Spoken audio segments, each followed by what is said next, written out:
Man, I used to play the trap spot, propped on the block like I was part of the backdrop. Now it's scale, props, effects, and backdrops. The right lighting, you never catch me biting. Say you make it look so real when you pose the figures fighting. I caught lightning, stuck it in the detour. Replicate epic scenes from the Creed War. Compose pieces with artists that span the globe. Fearsome foes, Spidey in the picture perfect pose. Insert the comic book cutout to shoot a show. Oh, you ain't know? Yo, everybody know me. I made nerds cool, cool nerd like my man Zobi. Took the everyday display, gave it a spark. Welcome to articulated comic book art. So one thing I actually forgot to mention in the last video was that they showed an Agent Venom figure for Comic-Con, and I learned in the next couple of hours, well, in the past couple of hours, that the Agent Venom and all of those other new figures that I mentioned are gonna be part of a wave with Jubilee as the Build-A-Figure. So I mean, it's a step up from a mini Build-A-Figure, but I mean, I still think it's kind of weak for a regular size figure to be a Build-A-Figure, just like I thought it was weak for a mini bath. I felt like they should have did 2 mini baths in any one wave, being that you only needed 3 figures to complete the that mini Build-A-Figure anyway. So I think that was kind of weak, and not only is it weak that it's a regular size figure, but it's a more modern look for Jubilee, and it's not like the classic look, so we could round out a 90s X-Men team. But getting back to that Agent Venom, it's another Thunderbolts character, the most recent version of Thunderbolts, so that's cool. So I would imagine that they will have a variant of that figure with the red highlights or the red spider or what have you. Overall, the figure looked pretty good. Got to see some more close-up shots. Well, maybe I might have a picture of that Venom real quick. So there you go. Pretty good picture of the Venom. Like I said, it looked pretty good. And also got word from some of the people out at preview night that they actually raised the price of the Thunderbolts box set. Originally, they were saying that it was $89, and then they raised it to $97, and then they also made the limit 2 per person. Everybody assumed that it would be at least 3, maybe 4. Last year, I'm pretty sure that the X-Force box set was 4 per person, and then originally the price for that was $50, and they raised it to $55. But once they did that, that included the tax and everything, and that was the exact price that you paid. So I'm assuming that you got to pay $97 even. So I know that ruined a lot of prospective sets that was going to make it to people back home that didn't make it to SDCC. You know, if you could only pick up 2, then you're picking up 1 for yourself and maybe 1 for another person. You know, obviously that limits the scalpers too, but you know what you're gonna do. It seems like I was actually mistaken about the Pepper Potts figure. It is a comic accurate version of Rescue, so that's pretty interesting. I'm not sure if they're going to be doing another Build-A-Figure, because it's part of another Iron Man Legends line, or I guess wave 2 of this year for those. And I believe that Jubilee Build-A-Figure wave is going to be part of the 4th quarter of this year too. So I'm not sure what they're going to do as far as that's concerned. And then it seems like we got some information from Hasbro about the missing variants. I'm going to just read this verbatim too, so nothing is misconstrued. But it seems like one of the guys from Marvelous News got to speak with Dwight Stahl, who is the senior Marvel product design manager over at Hasbro. And this is what it says. It says the Marvel Legends variants, and where are they? Dwight tells us that they are aware of the problems getting the variants from the first 3 waves of Marvel Legends out. The figures have been made, but due to distribution problems, they are now looking at new ways to get the figures into collectors' hands, possibly as a true exclusive wave or something like that. For the variants going forward, they feel they have corrected the problems and that those variants should make it to shelves like originally planned. For most, I am sure this will be I will believe it when I see it kind of thing, but Dwight really feels confident the problems that plague the first 3 waves of variants will no longer be an issue. Again, with the first 3 waves, those are on hold for now until they find a way to get them out to collectors, and the most likely bet will be some kind of store exclusive. But because the figures have been made, he feels very confident they will see release eventually. So basically it's saying that the figures have been made, but they still have no clue how they're going to get them out to collectors, maybe in exclusive waves. So I joked about that in my last video about them. By now they could just put out a whole wave of the missing variants and running changes, and now they're looking at that option, looking at that as a serious option. But again, they don't have anything solid, and we all know that Dwight has been very wishy-washy over the years, and you can't really get a clear answer. I mean, that really wasn't a clear answer. Basically, they're saying that they still have no clue how they're going to do it. They're pushing forward with the next waves, and hopefully there won't be any more problems like that, and the waves coming at the end of this year and next year. And as far as 2014, it says large Build-A-Figures will return in 2014. And it says when we say large, we mean 8-9 inch, like the recently released Ironmonger figure. And the Iron Man Legends wave, Jubilee, will be the Build-A-Figure and the third wave of Marvel Legends for 2013. Orange Fang Fan Foom is canceled.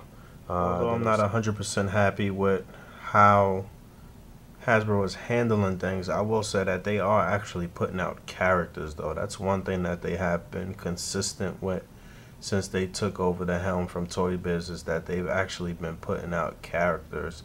And, you know, not just mainstream characters. I know people get upset that you see Iron Man and Captain America and Thor.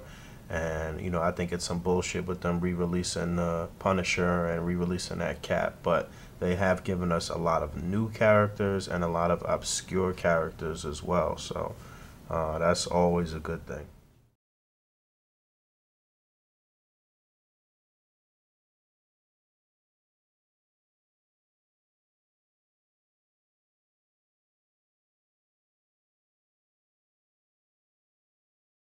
So you have some clearer images of the Legends line.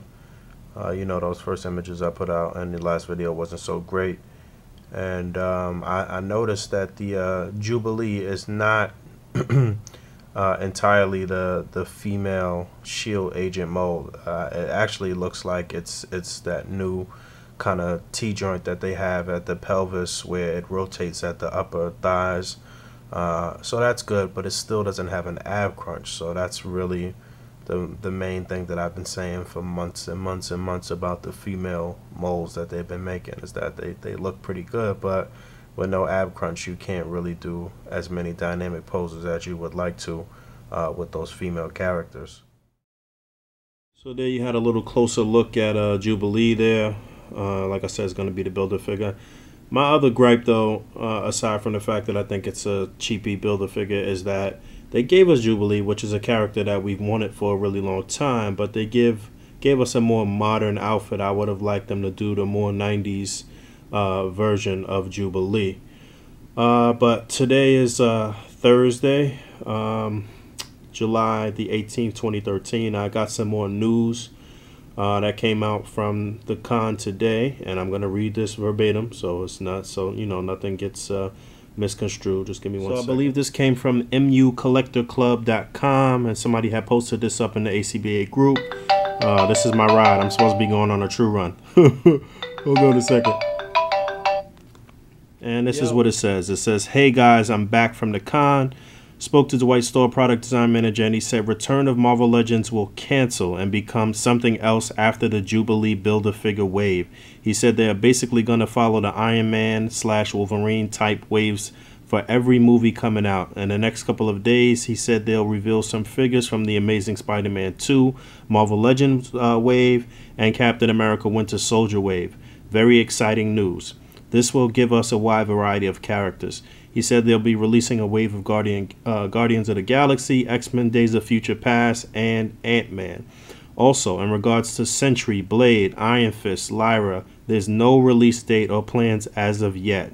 He said he's going to try his best to squeeze them in with one of the movie waves according to where the characters fit. And for the Wolverine wave, Rogue and Phoenix Force Cyclops both got pulled, which is why you don't see them on the Big Bad Toy Store pre-order. He plans on adding Rogue to the X-Men wave, but Phoenix Force Cyclops will never see the day, since that story is long gone and Cyclops has a new costume. Those were his words, and then it says I'll post what info he gave me on MU on the MU thread. So yeah, I'm gonna talk about the MU stuff too, but I'll get back to this. I'm building a display, and my boy's downstairs. I'm trying to run to see if I could grab this masterpiece, this Hasbro Soundwave. Be back shortly. That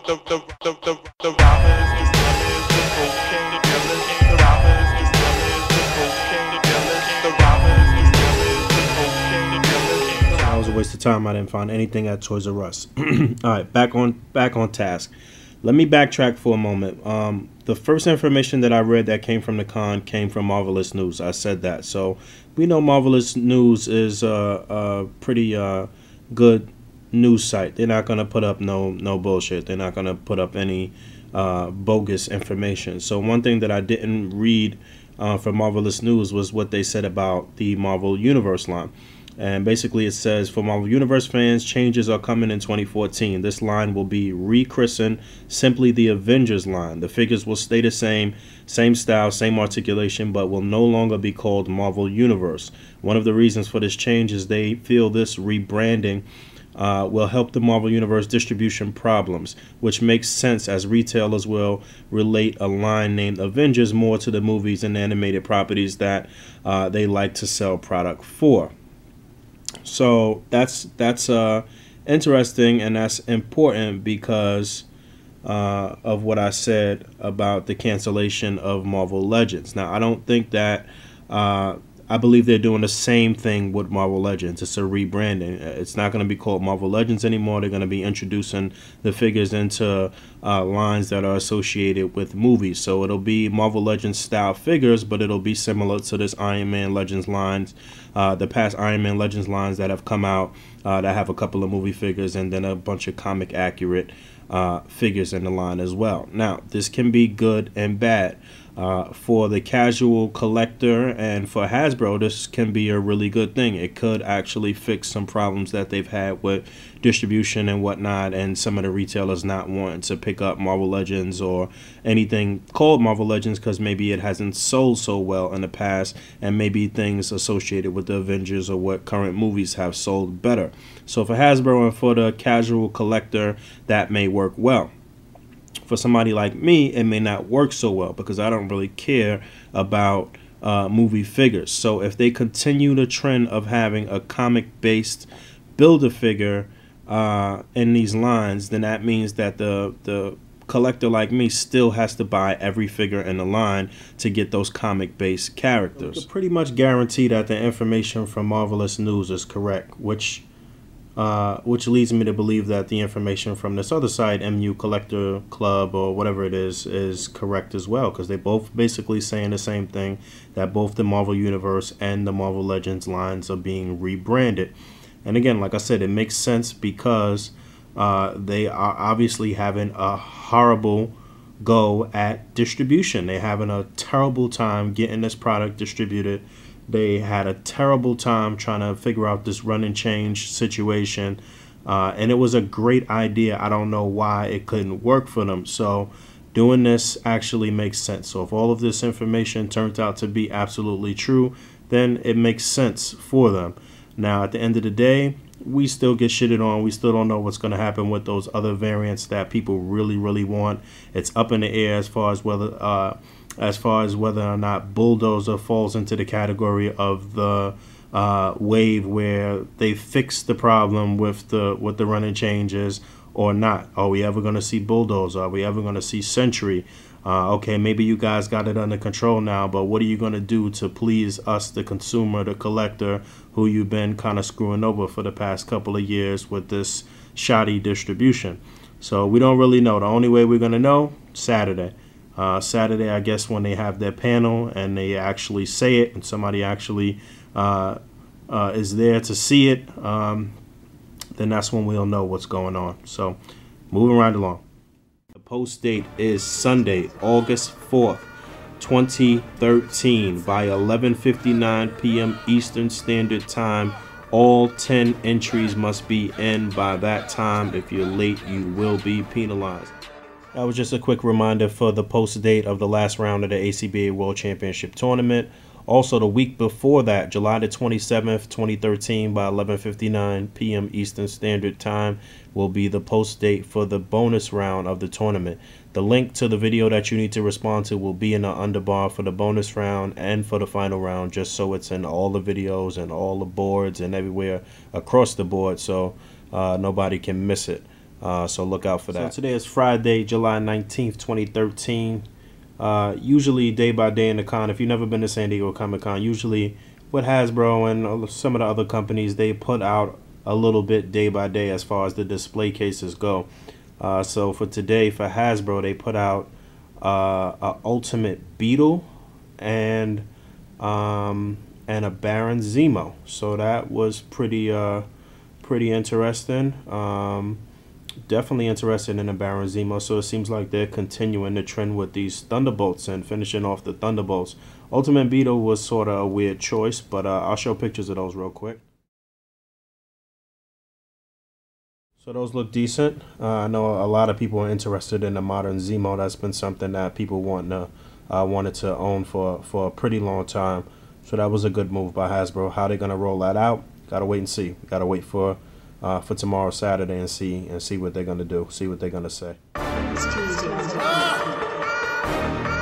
damn it, she did say that. Cut her! So this is the first time in the past 3 years that I haven't attended San Diego Comic-Con, and I actually feel good, man. It's a mission. It's a job to try to go out there and get those exclusives and stand in lines and this and that. Now, don't get me wrong, it's fun as hell meeting up with people and you know, just shooting the shit and partying bullshit and all of that good stuff, but it's becoming a task to attend San Diego Comic-Con, and I've been hearing that it's just been crazy this year, especially with trying to get exclusives from Hasbro. But moving forward into 2014, man, I'm gonna definitely be exploring a lot more imports. You know, it's just the articulation on these figures is just tremendous, and that's really the big thing to me about displaying. Is just, you know, if you could get figures with amazing articulation, that's what it is to me. I mean, these JoJo figures are just crazy, man. I'm gonna have to review one of these figures to just show you how much articulation is on the figures. But other things that I saw at SDCC on the net that I'm really interested in, obviously the DBZ. I mean, yeah, the DBZ figures. They showed Krillin. They showed Android 17, 18. I remember last year or the year before last they had showed Nappa. I don't know what's going on with that, but that's a line that I'll definitely continue to collect. Even though, like I've said in my previous videos, there have been some quality control issues in the past two figures that I've gotten. Hopefully that'll get corrected.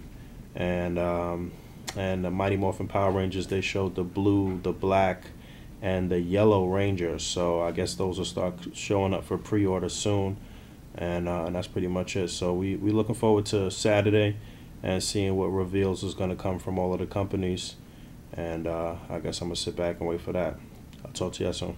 That hashtag, my 33 still dirty, man. My home is where my van's at. Bay Area reppin', 510-707. Ask my nigga Billy in Texas, A.C.B.A. nigga, we reppin'. Man, I'ma go hard for the whole night.